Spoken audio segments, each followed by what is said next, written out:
here because we had a riveting conversation yesterday. I say riveting. Maybe some people thought it was dumb, but whatever. The Giants, are they selling or are they buying? Well, we really don't know because it looks like a salary dump, and we'll break it all down. But the Braves said, you know what? We want our World Series MVP back.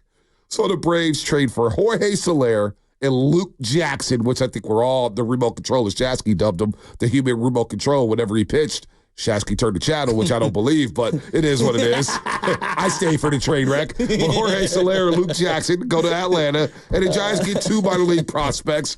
But the Braves will assume the remainder of Soler's salary this season, as well as the $26 million owed for Jorge Soler over the next 2 seasons. So you move off his money. And we had a mixed feeling, but just your initial thoughts on the trade, and we'll get into Soler in this short stint with the San Francisco Giants. Well, look, whether you think it's a good trade or not, I'm just looking at Jorge Soler. Like, the day he signed, I was really excited, and when you got Jung-Hoo Lee, I was really excited. And I'm shocked that not only is there a center fielder in the All-Star game who's not Jung-Hoo Lee, it's Ramos. You already got rid of Jorge Soler, right? And look, it wasn't great, but to say it was this unmitigated disaster to me feels a little dramatic. It wasn't great. He was pressing, we can argue about, like, did he have protection in the lineup? Yeah. Should he have been bounced around the 3, 4, 5 leadoff spots? And, he was all over the place. I felt like they never really knew exactly what to do with him. And simultaneously, I thought he pressed and didn't adjust. He was trying to pull everything for 2 months. I thought he was having better at-bats the last month and a half. Yeah. And maybe I'm in the minority here. Like, when you trade him, and everyone who's reporting on it is like salary dump. That's the way it's described. Now, I understand Luke Jackson, get out of here. Like $6.5 million. It's a bad contract. Soler was like, it was up in the air on. But here's what I don't understand. There's telling people in the media, Bob Nightingale saying this morning, well, they're not going to move Blake Snell because they're going to try to make a shot at the playoffs. Well, to me, that's an incongruent thought process because as bad as Soler was, he's better than Conforto. Yeah. He's better than Wilmer Flores, who they're talking about putting in the DH spot. Like, I like Luciano. I'm excited to see Luciano. Yeah. Did they call him up officially yet? Well, that's the rumor, is he's going to get the DH spot. But the way I view DH is like, you can't be a 20 home run guy at DH. Yeah. I'm looking for 30 or 40 at DH if you're just going to play the bat and not going to play in the field. So, again, we're miscasting another young player in a spot, and I think it's really difficult when you come up at 22 years old. Hey, you're only going to get 3 at-bats. That's the only way you're going to contribute. That's tough. Like, even older players, Edgar Martinez always talk about it. It's a grind to be a DH. And so, back to Soler, I think the task that he was asked to do, which is just perform through hitting, it's a harder one than we give credit to. I don't think it was as bad this season as everyone else said it was. It wasn't great. I'm not here to cape up for it. It wasn't great.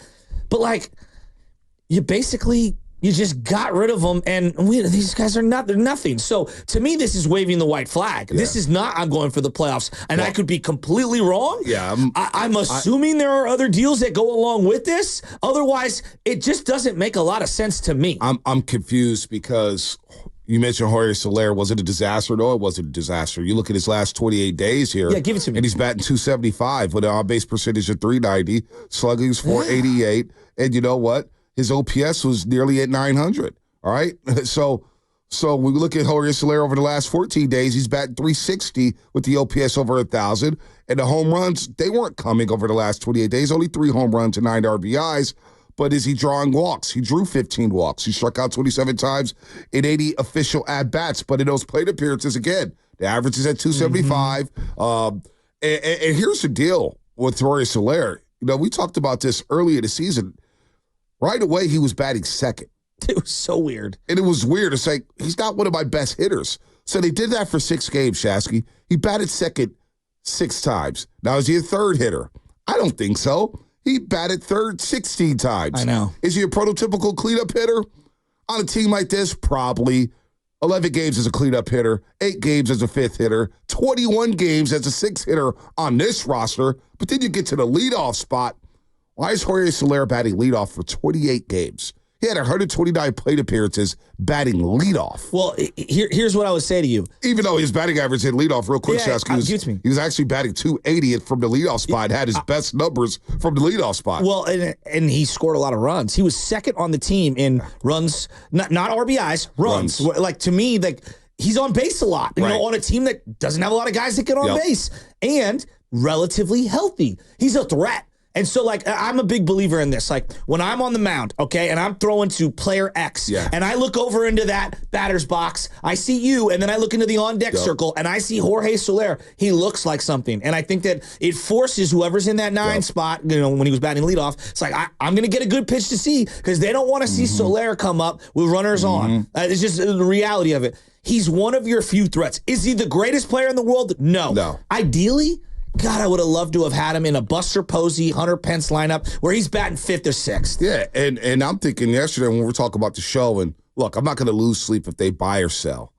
I'm trying to remain interested in this damn baseball team because they were still last week, and they sweep Colorado, and I didn't think it was exciting that they swept Colorado. It's just the fact that I'm looking at it from Farhan Zaidi's standpoint, where I'm trying to be inside of his mind thinking, if he doesn't make the playoffs, and I did a lot of digging, I just told you before the show, I did a lot of digging yesterday about this situation with the Giants. I don't know why, but it was intriguing to me, and I said, you know what? I need to find out what the hell is going on. What is really going on with this organization? Are they going to buy or sell? And nobody seems to know what they're doing, buying or selling. You hear conflicting reports.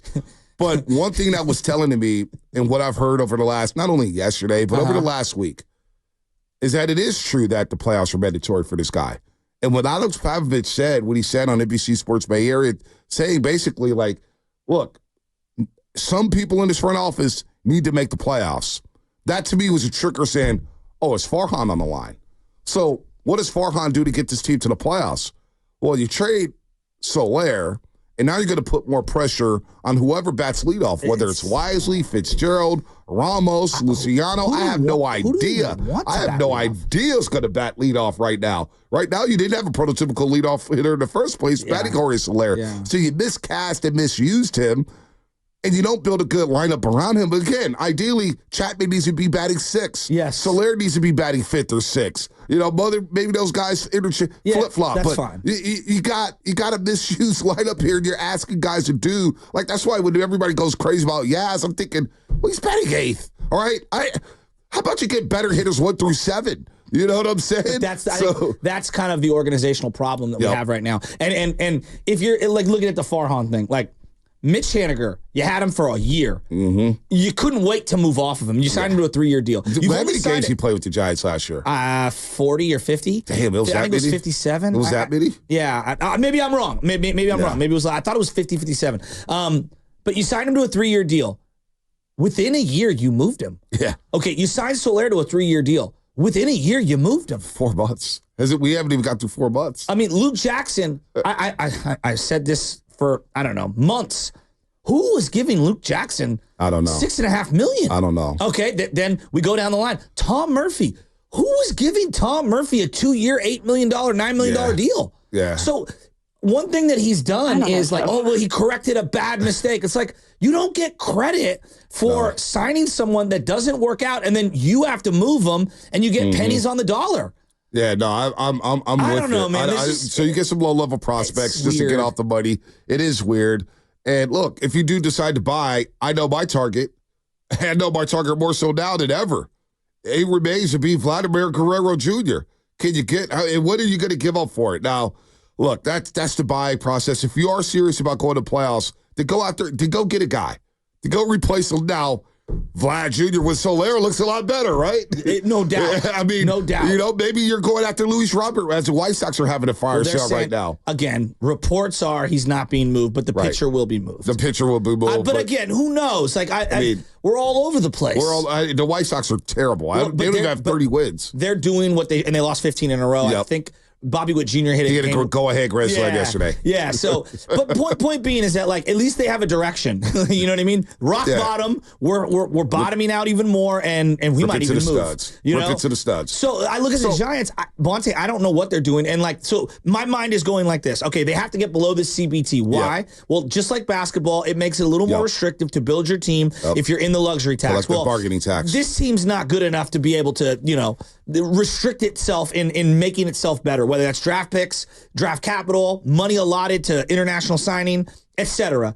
So is this a preemptive move to dump salary because you're going to have to pay down some of the deal on Blake Snell to be able to get a better prospect? So case in point, let's say Blake Snell's got like about, I don't know, $8, $9, $12 million left on his deal. You pay down some of that on a deal, and someone's willing to offer you a better prospect. If that is the ultimate end game, all right, I can see the vision. Well, but if you're going to sell Snell, you might as well start selling everybody. Well, it's either you go all in or you don't do it at all. There's no half stepping. Well, nobody does, but you could probably flip it for a single A prospect, right? Yeah, but or a nobody high A wants prospect. to take on that money. Yeah, nobody wants to. So the Giants are going to have to take some of that money. They're going to have to eat some of that. That's just the way. That's the way that's going to have to go down with Conforto. It is what it is. But if you're going to sell, then Flores, Conforto, I want everybody gone. Well, I want everybody gone. If you're going to go that route, sell everybody and give me the full youth movement and let me know that you're rebuilding. And then after the season, you fire Farhan, you bring in a new GM, and he can start to work from scratch. You know what I'm saying? But here's the problem. That's the deal. If you're going to sell, sell everybody. I'm with you on that. But like, if Farhan stays, whether they make the playoffs or not, which I don't is think he's staying. I think he's evaluation. Gone. I think he's cooked too. I think he's gone. But think about this. Why would any, even middling free agent, sign any kind of deal other than a one-year deal here when every guy who has been a free agent who signed a multi-year deal has either been dangled in trade talks or traded within a year? Oh, it's bad business. It's bad business. Nobody's going to come here. There's no job security. I think Farhan, this is why Farhan is cooked. And that's why if I'm Farhan, you got to go out guns blazing to say, to hell with everything. I got to try to get to the playoffs to at least – when I have my next job interview, whether it's with Tampa Bay, whether it's with, I don't know, some mid-league team. I know. Farhan's cooked. I don't think he's ever getting a job in this role again. I think he's going to be an assistant GM forever or a scout, high-level scout. I don't think he's ever going to be president of baseball operations over the course of his career again. I could be wrong. I would not hire him. I didn't think Balky would. But he did resurface. Yeah, he did. Guys do resurface. But I will give Balky this. You're talking about being a scout. Like, Balky was a scout. Yeah, he was. He was a high-level area scout. And he drafted some damn good players. I agree with that. He had some damn good drafts. Now, he had some bad drafts, but he had some damn good drafts. And some really good free agency signings. No, I agree. But Farhan, to his credit, there have been a couple of decent draft picks. There have. I don't want to, I'm not just going to kick him on the way out the door. Like, he's done a couple of nice things. To me, it's the totality's not good enough. No. And the totality of the business model of 1 year pillow deals where the player has all the control, or I sign you to a multi-year deal and it's a complete disaster and I get pennies on the dollar at the deadline. It's also these deals where you have a lot of opt-outs. I mean, you see teams like the Yankees and the Dodgers, they're signing guys 5-year deals, 6-year deals, 4-year deals, 3 guaranteed. Every time the Giants sign somebody, there's an opt-out. I know. It's the Jimmy G contract all over again. Except you're doing Jimmy G contracts for like 10 players. So how are you going to have any sustainability? By the way, Vlad Guerrero Jr., for all the Giants fans who told me, we got Lamont Wade Jr., we don't need no Vlad. What did he do last night alone? Last night alone? Well, last night alone, hold on, I'll pull it up because I got to be fantasy. I know he had like a monster. He scored like 61 points. 7 home runs, I believe, in his last 8 games. Yeah, he scored like 61 points for me in the fantasy day. It was just unbelievable. No, he's unbelievable, even though my team's not going nowhere. But all right, so in the first game of the doubleheader, he goes 3 for 5 with a homer and 2 RBIs. In the second game of the doubleheader, he goes 4 for 5 with 3 doubles, a homer, and 3 RBIs.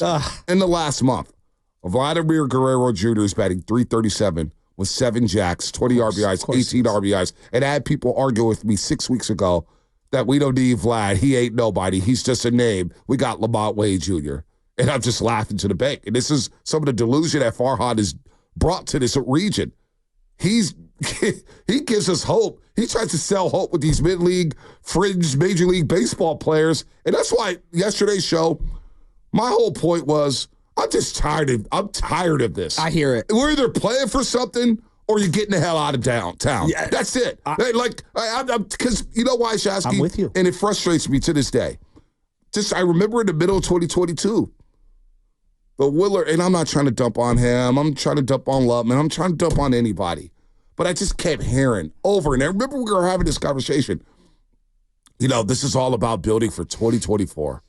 And I kept thinking in real time, and I remember saying this to you, and I was like, so we're going to just skip over 2023 and get straight to 20. We're going to simulate like we're playing Madden or something, simulate to the end of the game, play offense only. Like, wait a minute, we're going to skip over a season, and now here we are in 2024, and we're getting into the dog days of August and the trade deadline, and all of a sudden it's like, well, it's about 2025. Well, what is it going to be next year? Well, it's about 2027. So wait, are we 3 years away from 3 years being 3 years away?